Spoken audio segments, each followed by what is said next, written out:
Just over 1 week since the heavens opened up and poured rain on Muskoka, 3 municipalities have declared flooding emergencies as officials struggle with overflowing river and lake banks. Bracebridge was the first of these communities to declare an emergency last week, and Mayor GRAYDON says since Huntsville and Muskoka lakes followed suit, the District of Muskoka is also getting on board. The District of Muskoka itself has declared its own emergency. In sympathy of the communities that are in Muskoka, the 3 communities that are currently under various states of emergency. As for the situation in Bracebridge currently, Smith says the sunny, dry weather has been helping. That is helping some water move through the system, and the north branch of the Muskoka River has stabilized and has been slowly, underline slowly, receding over the last number of hours. The south branch seems to be coming to a cresting point and stabilizing as well. There may be a tiny bit of rise left in it, but not too much. Lake of Bays does continue to rise a little bit, pushing some of that flow. But there's still a lot of water to deal with, and more could be on the way on Wednesday. I guess to sum up, I would say this is still a multi-day event. We're not near the end, but maybe the finish line is coming into sight for some areas. This will persist longer on the lake and near the mouth of the river than it will in the river branches itself. So how are local residents feeling? It does look like this is happening more often, and we probably need to deal with the properties that are in the floodplains, and I think that's something the government needs to pay attention to. I think obviously the first way is through bylaws, which prevent people from building on floodplain areas, so we don't get into these issues. But I think if we're getting recurring flooding for certain properties, I think the town needs to address either buying those properties and closing them down, making parks out of it. Obviously this is going to keep happening, and so we need to have something done about it.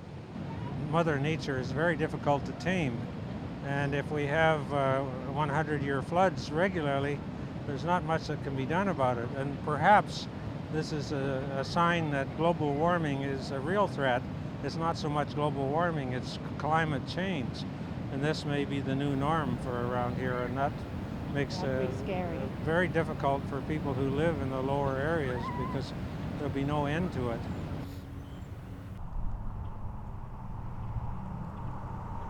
It is going down a little bit. We're obviously watching to see what happens with the potential of rain on Wednesday, but right now it is slowly going down, which really is the root of the challenge we've had this year, is that it didn't peak nearly as high as it did, but it was just this sustained flow that has lasted a long time. So the north end of the watershed and through the core is starting to go down. It's still pretty high in the south end through Mary Lake and through the dam in Port Sydney, but it is slowly working its way through the system. So we're feeling confident that maybe by the end of the week we might be able to start doing some cleanup.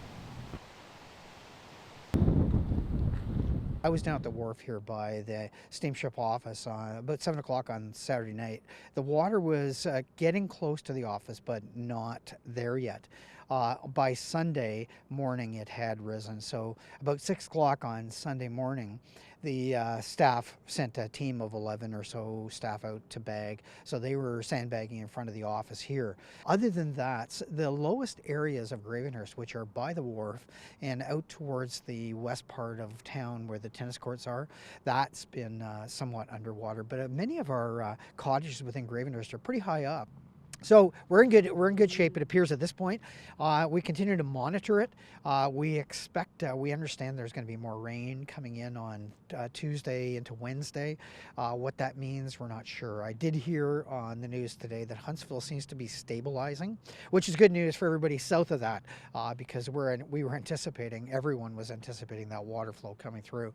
So compared to Bracebridge and Huntsville, we're significantly better off for sure. But we don't believe believe we're at any point where we need to actually declare an emergency. We don't have roads closed. We don't have people that can't get to their homes. It appears no one has let us know about that. We've had to do some sandbagging, as you can see here, but other than that, we're in pretty good shape.